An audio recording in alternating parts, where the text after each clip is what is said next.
Hey guys, I'm going to give you this little segment of me whitewater rafting the Colorado River, and then after the segment ends, I'll explain to you the whole trip and everything.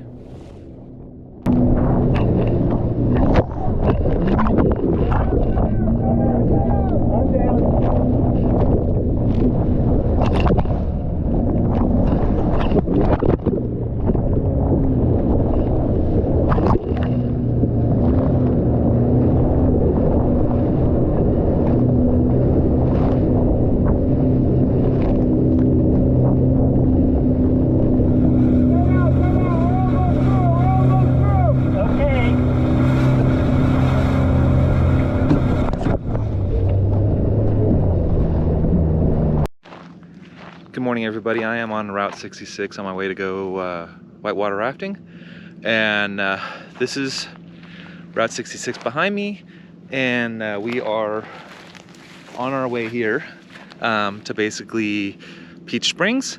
This is located between Las Vegas, Nevada, and the Grand Canyon, or like Williams, Arizona. So this is the Indian Reservation where I am pulling up to the lodge where you check in with Outfitter.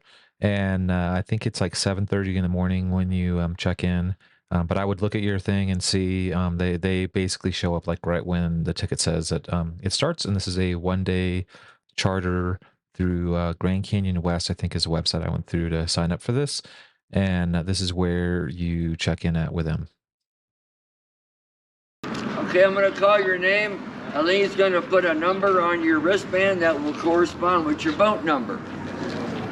That way when you follow the boat, we know who to bury. Nice. All right. That is a bus driver. He has lots of humor along the way, and you take basically a 1-hour bus ride and through the desert to get from the Indian Reservation to the Colorado River, which is also on the Indian Reservation.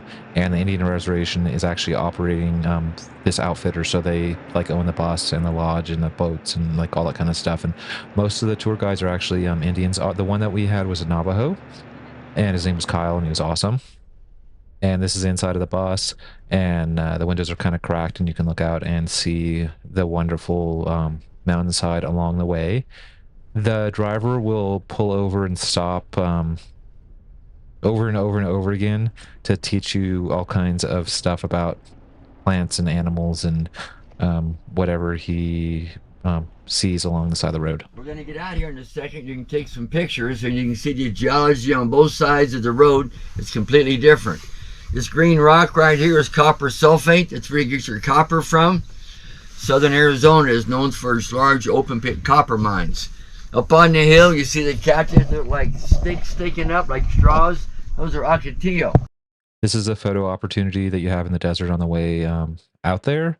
The bus driver seemed willing to hold your camera and help you take a picture, but the professional photographer was not really doing photography at this point. This is us pulling up to the Colorado River. If you look carefully at the little trucks, this is how they move the boats from where our destination is back here, and they load them all up. They're inflatable and they have metal frames, and here they are here.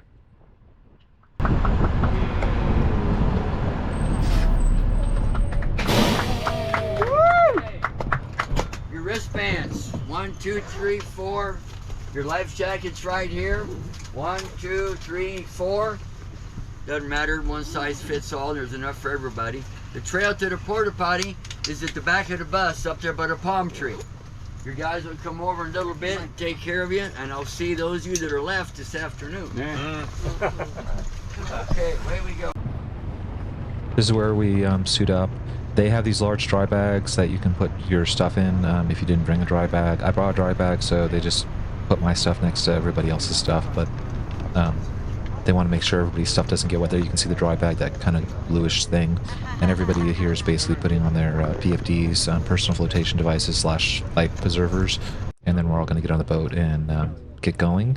And I think at this time we had about 6 boats going out, but they had far more than 6 boats out here, so it looked like they could really accommodate a lot of people. And essentially the first half of the trip is going to be rapids, and I think like I was saying, it's like 19 sets of rapids. Along the way you have this really awesome cave opportunity going in and seeing a waterfall, which I'll do a whole segment on that. And then once you get past all the rapids, you stop to eat lunch, and then the rest of the ride is kind of sunny and pretty chill. It's 54 miles that you go down the rapids. This is the first set of rapids that we went through for the day, and the way that we know that is because the lens doesn't have any water on it at this point. And I'm not going to go through all 19 sets of rapids on this video. The video is more about the trip and the journey, and just kind of showing you some of the highlights of our whitewater rafting trip. You will get wet. There were some people that were wearing full wetsuits on this trip. I had a surfing wetsuit that was like just the top half. That was kind of like a sweatshirt that I think it's like a Quicksilver. If you sit in the very front, like I was, then you're going to get really wet. If you sit in the back of the boat, you get a lot less wet. The water is 45 degrees year-round Fahrenheit, so it is very cold water. For me, with a wetsuit top, it felt like perfect. For other people, I think it was really, really cold. But just so you know that ahead of time, that you're gonna get wet if you sit in front, like I did. There was about 6 of us on each boat, plus each guide. We had 6 boats. The way that they operated was actually pretty safe. They had a safety boat that also had a photographer on it, and every so often you might see the safety boat just sort of sitting on the side. Basically, the safety boat would go to the end of the rapids, or the most dangerous part of the rapids, and watch everybody go through, and then the safety boat would pass all of us and go to the next spot. So they always had a boat watching.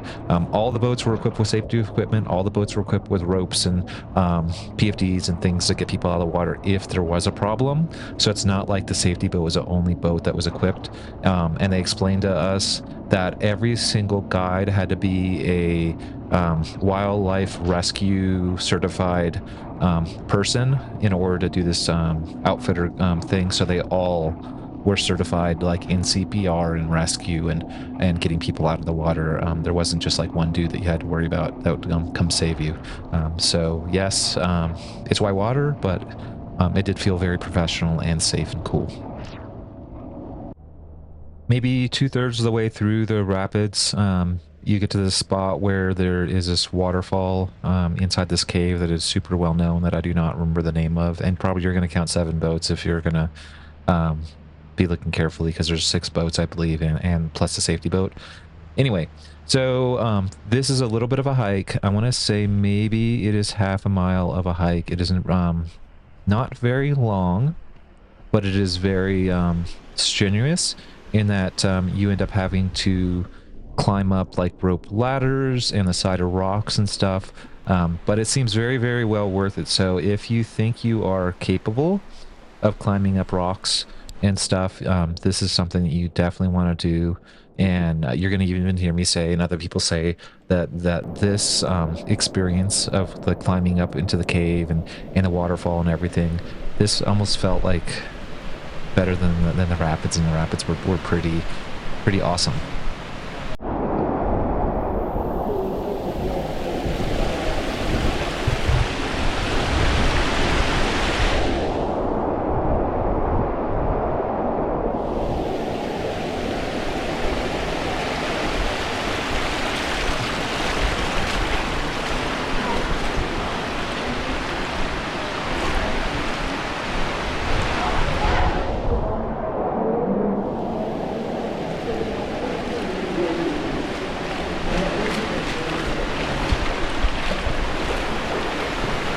Hey guys, how often do you get to climb up in a waterfall? This is like so cool.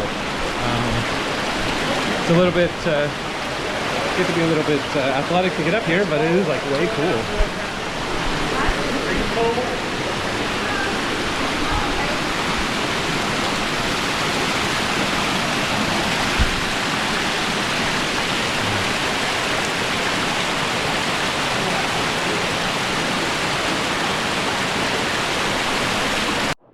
They do have a professional photographer. There she is right there. She's super cool. You can tell her whatever you want. Like, hey, take a picture of me sitting in the waterfall. Take a picture of me standing in the waterfall or whatever you want. And she'll take some pictures of you.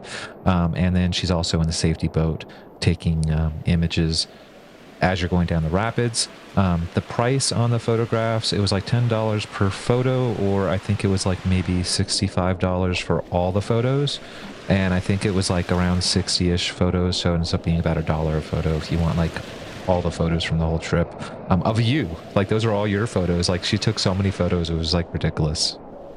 The photos that you saw right at the beginning of the video were actually her photos, and then I'll like throw some more of her photos up so you can kind of see how cool they are. Sorry? You're like, there's somebody on the ladder. Oh my god. These are the guides. They were extremely helpful with getting us Thank you. through all this, up and down the ladders, holding ladders for us, holding ropes for us, just giving us a hand to get out of the water so we don't slip. And as you can see, there are quite a few like ladders and ropes and stuff to climb down. Once you get up there, obviously, you have to, what goes up has to come down, and then you get back to the rapids.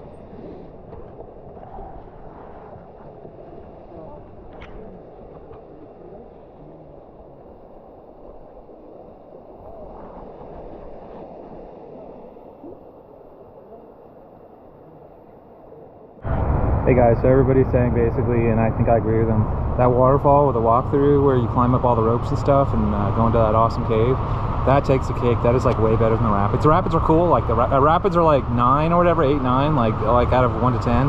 But that cave thing, like that is like dialed up to like 11 or 12. Is like totally awesome.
So we have lunch after we get done with all the rapids, and then when we leave from lunch, the tone kind of changes a little bit.